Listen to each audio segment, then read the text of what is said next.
What up, everybody? My name is JeffLightsYjr. Been gone for a while, was out in Vegas, but I just watched the JSU football vlog from Trevon Riggins, and it was a good one. Let's talk about it, what it means for the team upcoming before spring and even after spring, after the bumper. Stay tuned.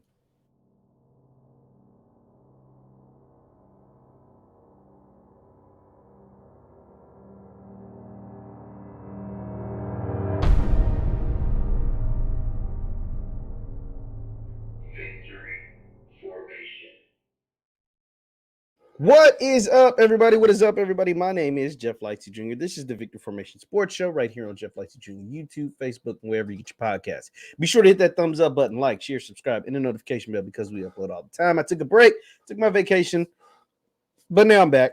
Went to Vegas. It was a good time. I hope you guys didn't miss me too much, but I hope you missed me a little bit. But as I came back from Vegas, I didn't really consume a lot of content right out during my trip, but while I was in airports, layovers, and stuff like that, I did consume some stuff. And most of the stuff I watched were the interviews that took place from the Tiger Talk 1400 Club. Shout out to Corey C, Ken, Zoe, and those guys. They did really good covering a lot of the JSU commitments that have happened recently. Zion McDonald out of Mississippi via Louisiana Lafayette. You've got Jason Brown, the transfer from Virginia Tech, another quarterback, and they did some really good job. But also while I was gone, I saw that a vlog had been posted by Trevon Riggins, offensive lineman from Jackson State, and he was showing what the first day back for spring looked like. This is the actual link. This is Trevon's YouTube, not YouTube, blah. YouTube is Trevon Riggins, but this was his first his first vlog for this season. This is on his Twitter page. Von Riggins is on Twitter, and it was very interesting, but it was very, very telling. The first thing that I noticed was the players that were on the video. They didn't make official announcements that they were coming back, but looked to be back into the building as of now anyway. The first one that stood out like a sore thumb was Malachi Wideman. You guys know, if you've watched this channel for any length of amount of time, you guys know I love Malachi Wideman's game. I said he was the best.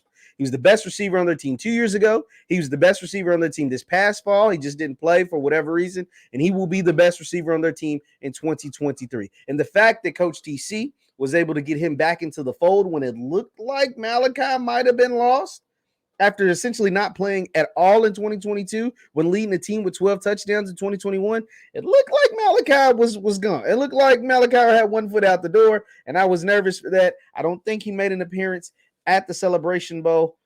You know, it is what it is. But seeing Malachi on that video, put out by Trevon Riggins, by the way, happy, interactive, getting his spring gear, all of that stuff.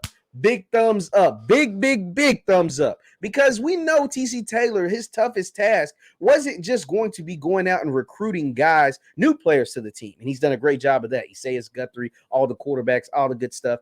Another kid we're going to talk about later that was on campus recently that could end up be a Jackson State commit. Another guy we're going to talk about, but that's big. So he's been killing it that way. But we knew another large chunk of what he had to do was keeping the guys that were on the current roster, and even some guys that had entered the transfer portal on the current roster. And one of those major additions and big-time players is going to do a lot of work for him and make a lot of noise in 2023.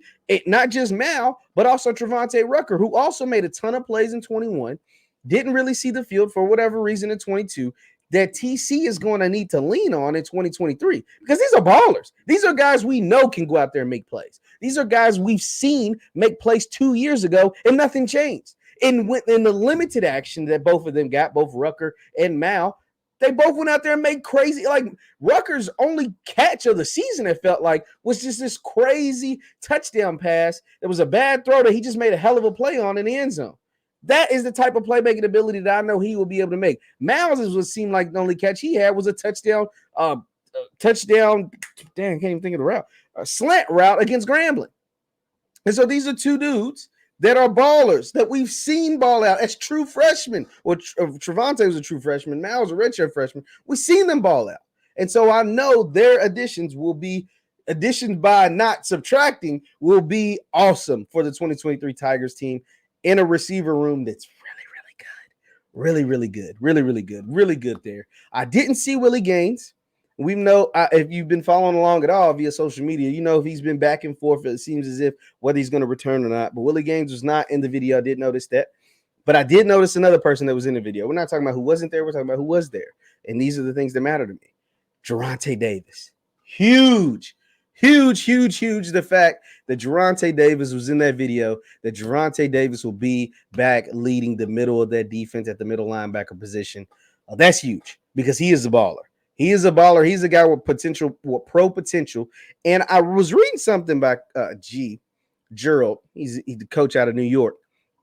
And he said one of the reasons why he feels like Aubrey Miller is going to get drafted or be one of the first HBCU players drafted is because of how much he played special teams. And that's key because Prime talked about that. He talked about how he wanted a lot of his starters to play special teams because it gave them more opportunities to shine on film. It was going to give them more of a chance to make it to the pros. And so having a guy like Geronte Davis back, hopefully play some special teams, but I think he's going to thrive at that middle linebacker position. I think he's going to do an excellent job. Having him back with Niles Gaddy back on that defensive line, this Jackson State roster is incredible. This Jackson State roster is still really, really talented. Now, they have to go out there and replace those big boys up front. Losing Tyler Brown is a major loss. Losing Willis St. Patrick is a major loss. Like these are all SWAC performers. Tyler Brown was an all FCS performer. I mean, that's why I ended up getting his spot out in Colorado. So that's two-fifths of your offensive line that are gone. Right? You bring back Debo, you bring back Zach Bro, you bring back Evan Henry, but losing those two tackles or losing those two key pieces of your offensive line, that's big. I mean, Brown was a guard, and then St. Patrick was a tackle. Willis Patrick was a tackle. But losing two-fifths of your offensive line, you're going to have to continue to replace those guys. I've seen a bunch of offers from Coach TC out to the big boys up front, both D-line and O-line. You can expect some more commitments more than likely as spring continues to press forward, and then especially after spring is over, because we know more guys will hit the portal after spring. They're reporting to spring at their schools just like the kids are reporting to spring at Jackson State. But they're going to play spring ball. I think you get 15 practices, 12 to 15 practices for spring ball. You're going to play there, but around practice 5 or 8, and especially by 10 or 12, you're going to know, like, hey, this probably ain't going to work out. You know what I'm saying? Like, I can't beat the guy in front of me or beat the guys in front of me or whatever. Just I'm not vibing with my coaches, whatever the case may be, as of now. And I know more guys are going to come into here after spring and by the time fall camp starts. So let me go ahead and choose my next destination before fall camp starts. And we will see that matriculation of rosters for Jackson State and other schools across the country. And Coach TC, Coach O, and the rest of the guys at JSU, like they have been as of now, are going to continue to churn it out and grind out and get good players. And the players that they need the most as of now, to me, are the big boys up front. They need to go out there and continue to recruit as many and as talented of offensive linemen as they can. I also see Maximus Gibbs, the big transfer from USC, 6'8" offensive lineman. He's back in the fold. He's still there. I seen him on the vlog. Shout out to Trevon Riggins because he did a great job on this vlog because I was able to recognize a lot of these players. And, obviously there was some of the guys that made the post about, hey, I'm staying Jackson. I'm not going nowhere. Let's run it back, all of that stuff. And that's great. But everybody doesn't like doing that. And I can respect that. Everybody's like, I'm going to just show up to work and do what I need to do. Some folks are going to make declarations and announcements, and some will get this amount of attention. Some will get even more. Guys like Savion, when he's announcing he's coming back, is going to get a whole lot of attention.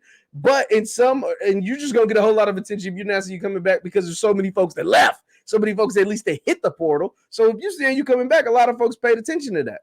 But everybody didn't do that. And that is okay. That's their prerogative to or not to do that. Malachi Wideman was one of them. And that's why when I seen him on the video, collecting his shoes, grabbing his gear, getting ready for spring ball, I said, let's go. And then I was like, man, I need to reach out to Mal because I need to try to get him back on here and get into his decision why he decided to stay, which I love, by the way.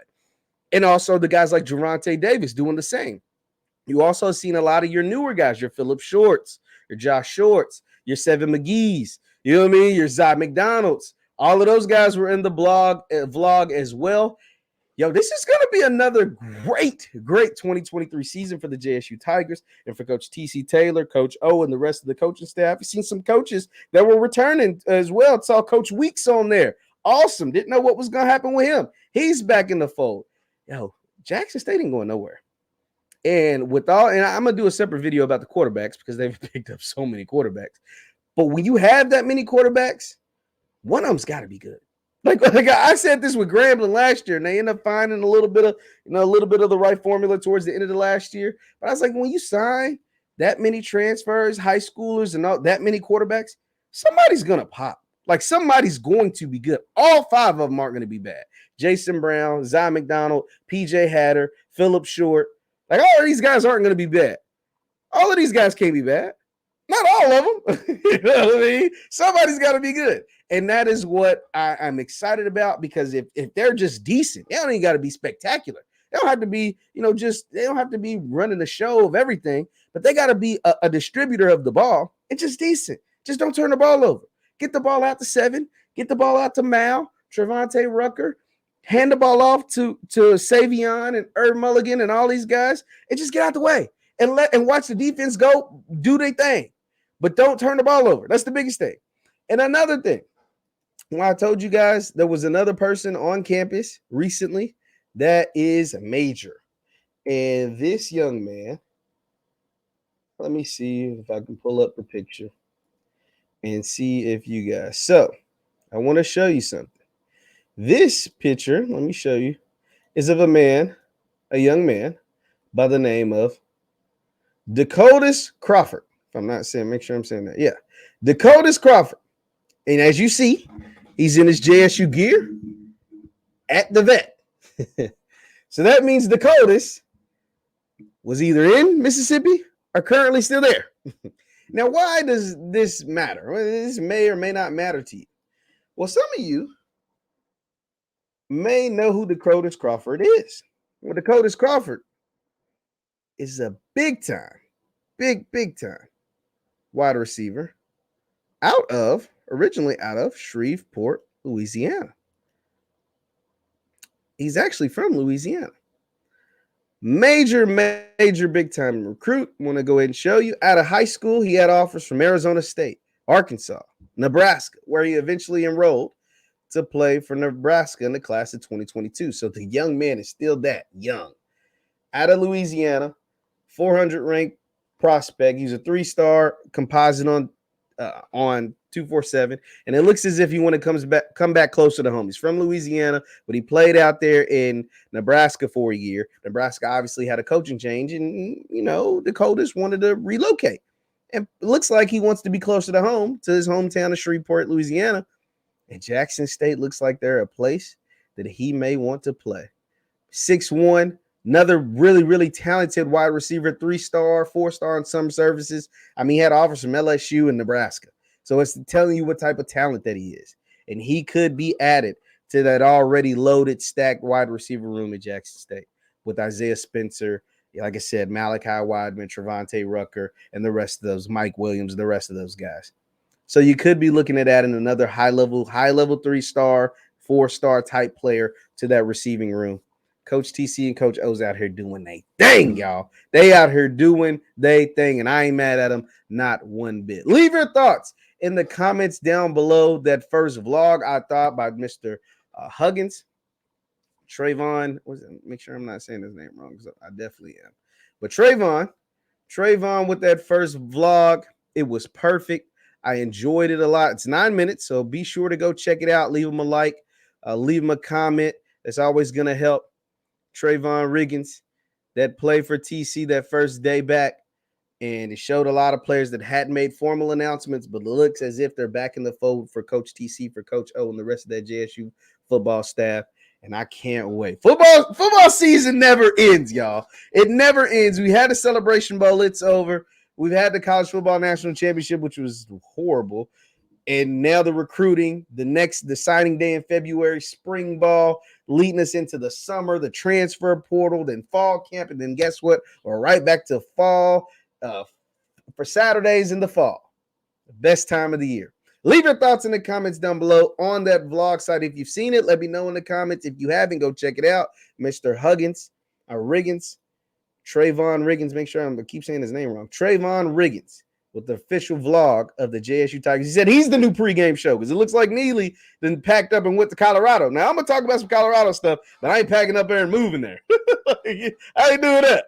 But shout out to Neely, man. But he said he's the new pregame show. He's going to give us all the behind-the-access footage. I'm going to be reacting to a lot of it as I see it. But that was awesome, man, seeing all those kids come back, and they're going to go play for Coach TC and try to run it back, make it a three-peat in the SWAC, and this time bring home that Celebration Bowl trophy. My name is Jeff Lightsy Jr. This is the Victory Formation Sports Show right here on JeffLightsYJr YouTube, Facebook, and wherever you get your podcasts. You can follow me on Twitter and Instagram at JLightsy7. That is on Twitter and Instagram and TikTok at JLightsy7.